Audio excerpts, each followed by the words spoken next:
자, 이 문제 같이 보도록 할까? 자, 이 문제 보면은 지금 뭐야? 가와 나 그림에서 보면은 공들이 움직이고 있는데 어때? 움직이고 있는 게 있고 정지하고 있는 게 있다고. 무슨 말인지 해야 돼? 그 다음 문제에서 뭐야? 충돌한다라고 얘기를 하고 있지. 자, 충돌이라는 단어 보자마자 뭐 생각하자? 자, 충격량이라고 하는 거 생각해주고, 또 운동량이라고 하는 것도 생각해주고, 또 무엇? 충격량은 결국엔 뭐? 운동량 보존의 법칙을 이용해서 우리가 문제를 풀 거야. 다시 자, 물체가 충돌한다라는 표현이 나오면 무조건 충돌, 충격량, 운동량 보존의 법칙을 사용해서 문제를 풀자라고 하는 걸로 생각을 해주도록 하자. 여기까지 어려운 거 있어? 어려운 거 없지? 자, 그렇다면은 운동량 보존의 법칙이 뭐야?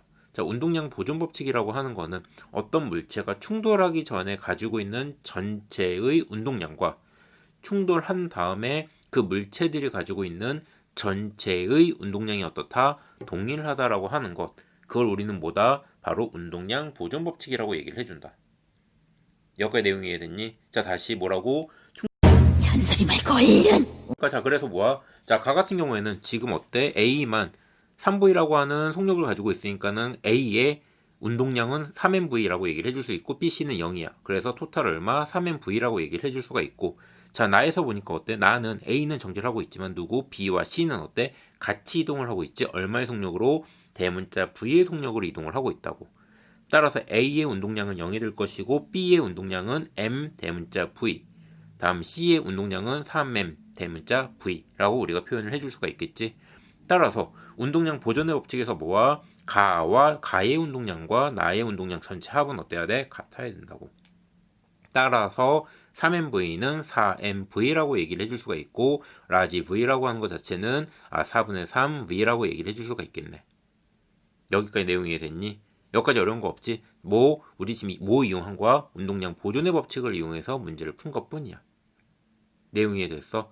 다시 운동량 보존 법칙은 뭐라고? 충돌 전의 운동량과 충돌 후의 운동량의 전체 합들은 어떻다? 서로 동일하게 돼야 된다. 그걸 통해 가지고 가에서의 충돌 전에 각각이 가지고 있는 운동량의 전체 합을 구하고, 나에서의 각각의 운동량들을 구한 다음에 그 전체 합을 구한 그 값이 어떻다? 같다라고 하는 걸 이용을 해가지고 결국에는 나에서의 지금 대문자 V라고 하는 속력이 얼마인지를 우리는 운동량 보존 법칙으로 문제를 풀었네. 여기까지 어려운 거 없지? 자, 다음에 A가 받은 충격량의 크기. 자, A가 받은 충격량의 크기를 구하려고 하는데, 우리는 충격량의 크기라고 하는 말 자체는 무엇으로 우리가 문제를 풀 수 있다?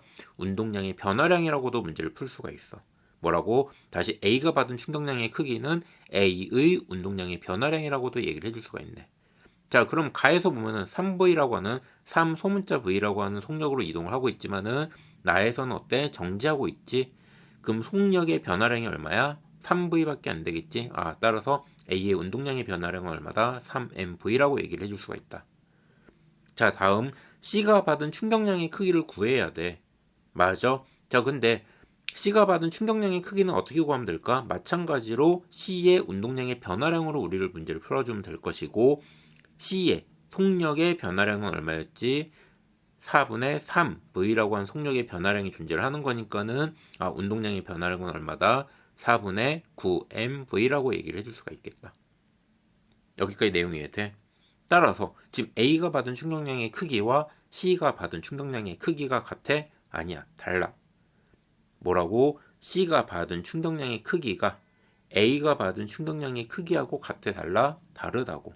얼마만큼 차이가 발생하지? C가 받은 충격량의 크기가 4분의 9MV인데 이것은 A가 받은 운동량의 크기에 해당하는 3MV에다가 얼마만큼을 곱해야 돼? 4분의 3만큼을 곱해야만이 같은 값이 된다라고 얘기를 해줄 수가 있다. 다시 자, 충격량의 크기를 비교할 때는 무조건 무엇? 운동량의 변화량으로 문제를 풀어줘야 된다. 운동량의 변화량은 무엇? 질량 곱하기 속력의 변화량으로 해서 문제를 풀어주면 된다. 여기까지 어려운 건 없지?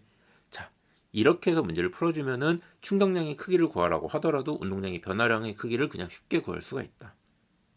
내용 이해됐어?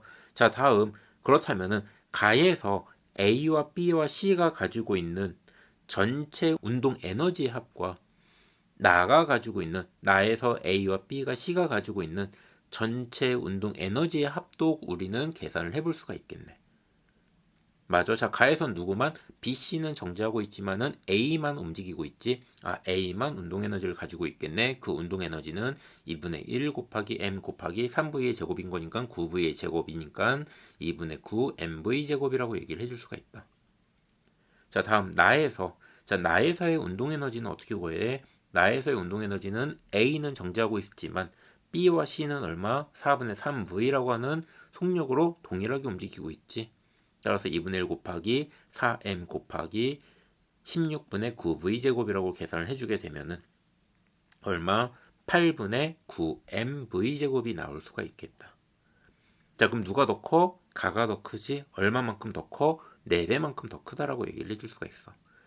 따라서 우리는 뭐라고?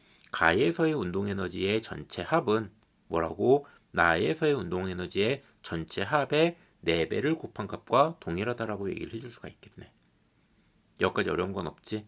자, 그리고 다음 것이 충돌. 문제에서 충돌이라고 하는 표현이 나오면 무조건 충격량과 운동량, 그 다음에 운동량 보존 법칙을 사용해야 된다라고 하는 거 반드시 기억을 해주도록 하고, 그 다음에 운동량 보존 법칙은 뭐야?